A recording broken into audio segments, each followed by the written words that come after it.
Hi guys, yeah, just a minute. I'm going to attempt, with my children in tow, to just do a little bit of work for the SI joint. So a bit of release work and then a bit of strength work.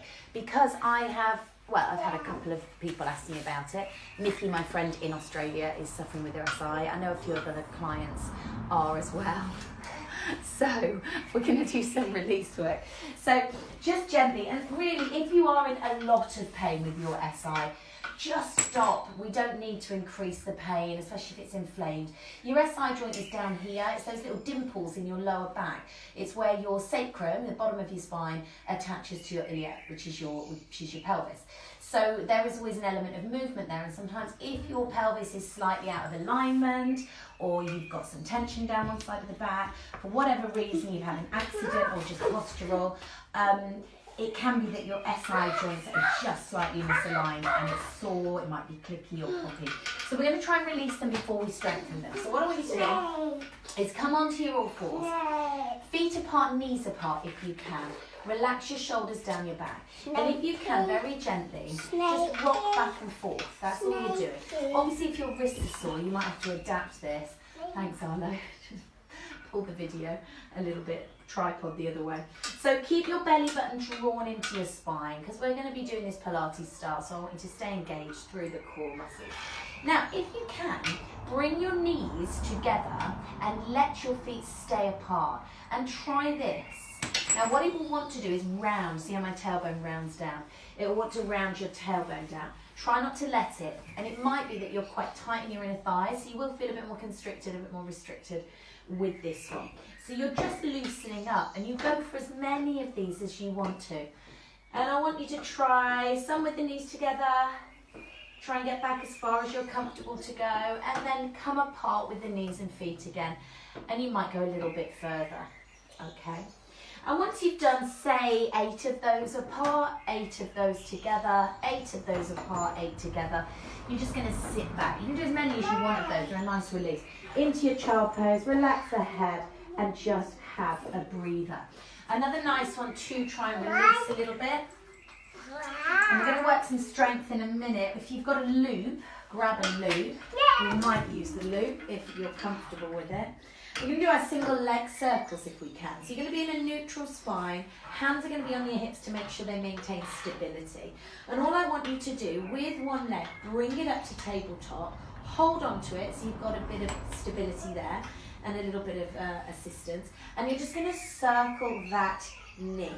So you're just letting the weight of that leg or the thigh here drop down into your bum, into your pelvis, okay, and into the mat.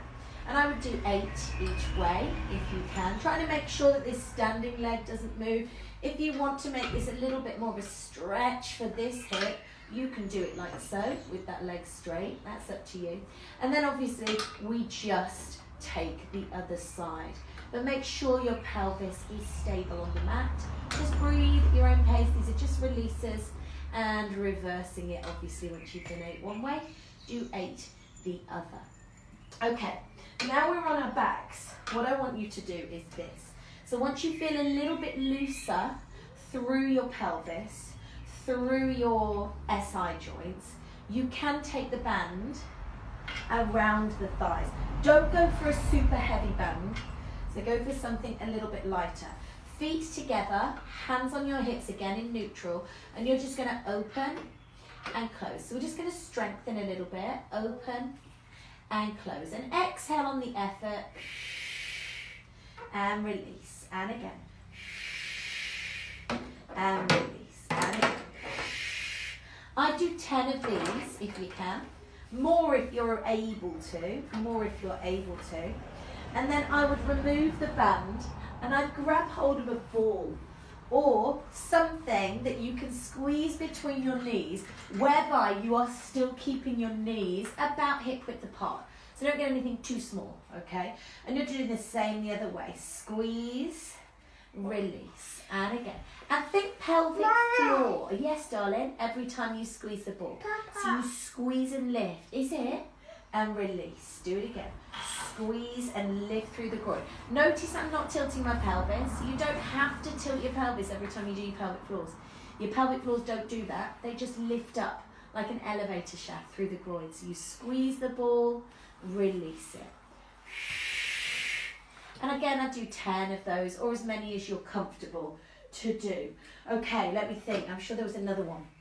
All right, another release, which is a nice release, is on your tummy, relaxing your shoulders down. Be careful of that tripod, buddy. And you're going to bend up one knee. Just mind out the way, sweet. Mommy, you're going to try, if you can, keeping your shoulders relaxed, to do this. You're going to circle from the knee. So you're just circling from the knee. But your aim is to keep your pelvis on the floor. Keep it nice and stable. And if you can, push your pubis, that's the front bit of your, just above your groin, into the mat without squeezing your bum. You're not trying to squeeze your bum. Do about 8 or 10, I can. 8 or 10 each way. Oh, that's wonderful. 8 or 10 each way. And then release it. You probably want to avoid children crawling all over your lower back if you have got this SI issue. Again, relax the shoulders and neck, don't create any more tension. Now, Arlo's actually demonstrating something from this way. In fact, Arlo, you can demonstrate with me. Come here a minute. Oh, yeah, I know. Come here and just lean on Mummy's leg here. Put some pressure through Mummy's knee. Okay, you can't. Basically, your hips can take up to 8 times your body weight. So if you put the pressure down through that knee, or if you've got a partner there helping you, someone you live with that can help you, put the pressure down through that knee. Really try and let the weight of this thigh sink down through the mat and into the pelvis. Oh, I've got another helper. Perfect. Okay, and again, that's a nice one. So you're just allowing the weight of the leg to sink down to make some nice release. Oh, the joys of parenting. And then obviously another strength one. I'll just try and show you this last one for strength. You can do it with a child, but it's up to you. You're gently going to come on up into your bridge work. Whoa. And back down, okay? And again, and you're trying to strengthen around the pelvis, into the glutes, into your hamstrings. Your lower back will get it as well. And if you do get comfortable here, you can start playing around with your pedals. Oh gosh, it's all going wrong here. Oh, that's wonderful. Or you can start playing around with your marchers. So making sure those hips stay stable. If you can still see me amidst the chaos. That's wonderful. Can you get it out of the way of the video, darling?